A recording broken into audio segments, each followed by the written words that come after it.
ladies and gentlemen, and welcome to the latest gaming news with your host, V-Gaming Junkie! The Dross was modded out, so there is nothing but pure gaming-related meatiness. It is all about that electronic good stuff as we dive deep into all that's new in the various interactive virtual worlds.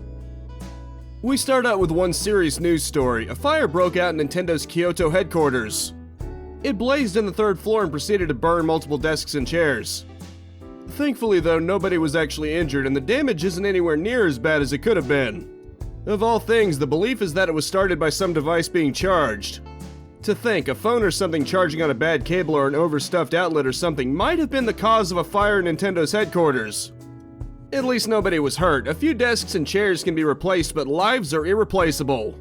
Nintendo's president insists that they prioritize the well-being of their employees. This is of course in addition to securing assets and measures to get operations back on as quickly as possible. GameSpot reports that Nintendo has plans to build 2 new offices for games to be developed, with the first one next to their current building.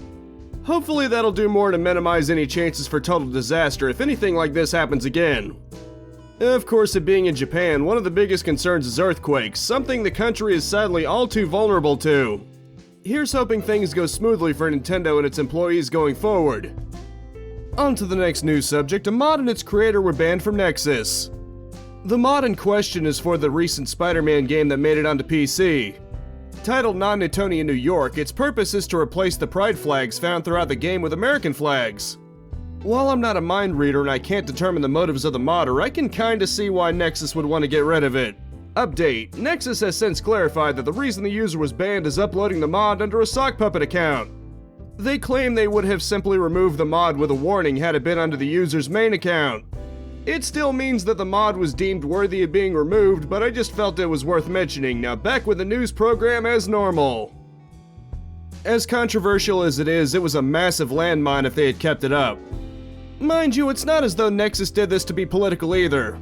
After all, you can find an MAGA hat for Fallout 4 still on Nexus in addition to power armor with an American flag on it. This, though, I can see why it would be too spicy to allow it to stay up. I'm not really for censorship at all, but opportunistic groups and news journalists looking for someone to snipe are to blame there. The mod can still be found elsewhere, of course, for those who really want it. Still, though, it's a real shame that we live in a kind of world where outrage can be used to bully and intimidate. I'm not saying I support this mod or what it stands for, just that I wish we didn't live in a world where intimidation tactics were so effective. Living in fear isn't the way to go. So Christopher Sundberg talks about a cancelled Iron Man open world game in an interview. He places the blame on Disney and claims that after around a year and a half of developing, Disney suddenly demanded a shortened development time. Disney had allegedly expected the studio to expand and meet the deadlines, which would have led to too much strain on the company. Christopher even goes so far as to say it would have broken them. He says the game focused on melee combat and a take off and fly whenever you want approach. Iron Man 3 was being made around that time, but it wouldn't have been connected to it. It seems back in 2014 he was interviewed and mentioned a cancelled game, but he didn't go into details. It really is a big shame when mega companies like this poison what could otherwise be such a good thing. This is a reminder that the developers are almost never the cause of most licensed games being bad. More often than not, it's either the heads of the company, the publisher, or in cases like this, the copyright holders. Here lies the cancelled open-world Iron Man game, not allowed to proceed. The cause of death was not advancing fast enough for Disney's bottomless greed. So it would seem a new Tales from the Borderlands has had information accidentally leaked on Amazon before it was taken down. It described it as taking place in a war-torn metropolis known as Promethea, with the controllable characters being Anu, Octavio, and Fran. Apparently they're taking on a planetary invasion of Vault Monster and what is described as a cold-hearted capitalist. Anu's described as an altruistic scientist, her brother Octavio is streetwise, and Fran is frogurt slinging. Anu wants a universe that markets more than weapons, Octavio wants fame and fortune, and Fran just wants revenge. Based on this information, I'm a little uncertain of how excited this actually makes me. I mean, I absolutely adore the original Tales from the Borderlands. While Hyperion is mostly headed by pretty bad people, especially Vasquez and the always memorable Handsome Jack, it had Reese as a mostly pretty good guy trying to make it big. His contrast with a street urchin con artist known as Fiona made for a pretty compelling duo. I guess my biggest question is whatever happened to Fiona and Reese at the end of Season 5? Reese of course does show up in 3, but it's still a mystery whatever happened to Fiona, and it's at least implied they both left to the same place. Hopefully this new one is at least as nuanced with the story as the first one was, and maybe even explains what happened to all the original cast. I'll be honest with you, I did not like Vaughn's portrayal in 3 at all, since he went from bandit leader who's still a lovable corporate geek to just insane dude bro. Like they just did Fiona's joke recalling of them repeatedly saying bro over and over and just made that his entire character. Well bro, I didn't think that was very bro, and I think my bro deserves more bro, you know what I mean, bro? I know I'm kinda rambling there, but seriously, I hope this turns out to be pretty good. I'm more interested in The Wolf Among Us too, but who knows, maybe it'll surprise us. And so on the 12th, Hideo Kojima alongside Norman Reedus and others celebrated the anniversary of PT.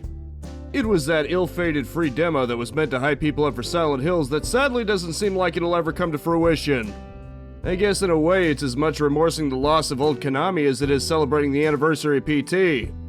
There was so much potential there, and they threw it all away when they mistreated Kojima. Nowadays, it seems like Konami is more interested in pachinko machines than actually developing video games anymore, not to mention the horrific tactics they pulled against ex-employees seeking a job. On the plus side, Kojima himself is still around to do horror games, and Death Stranding showed some interesting concepts. The jury's still out on whether or not we'll actually end up seeing anything like Silent Hills though, but Kojima can always follow in Igarashi's footsteps and make a spiritual successor that's only different enough to avoid a lawsuit. After all, Bloodstained got away with being quite a bit close to Castlevania, even to the point of having Medusa head knockoffs. On the plus side, plenty of indie developers have made their own spin on PT, not to mention a recreation you can dig up online, so it still made plenty of influence.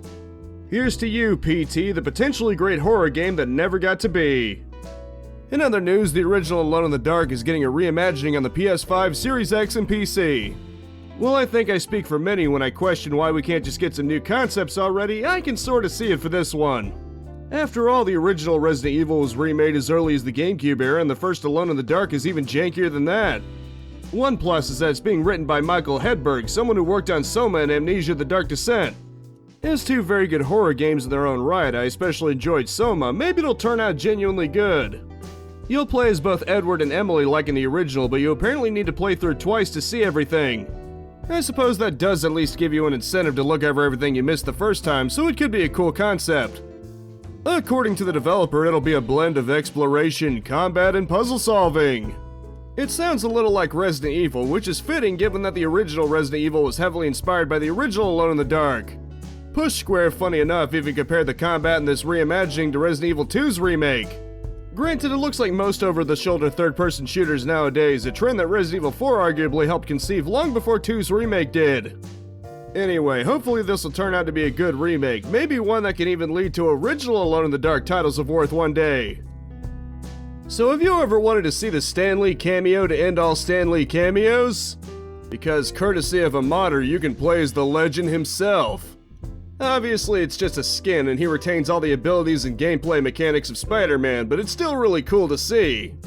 The model is based off of an actual in-game cameo appearance he makes in the game as a cook. Naturally, this isn't the only mod made to replace Spider-Man with another character. That's the beauty of games coming to PC, you can mod and tweak to your heart's content. There's even a mod that lets you play as Mary Jane or the Rhino, but I can't imagine any of them being as significant as this one. I'm not sure how I'd feel if this was an official add-on, especially one you had to pay for, but as a fan mod, it's very touching. Few will ever even come close to being as much of a legend to the entertainment industry as Stan Lee. I hope he's in a better place.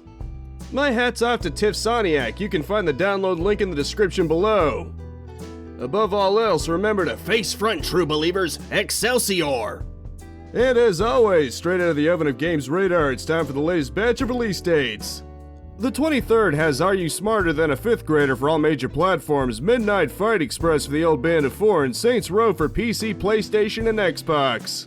The 25th has SD Gundam Battle Alliance for all 6 major platforms, and Train Life, a railway simulator for PC.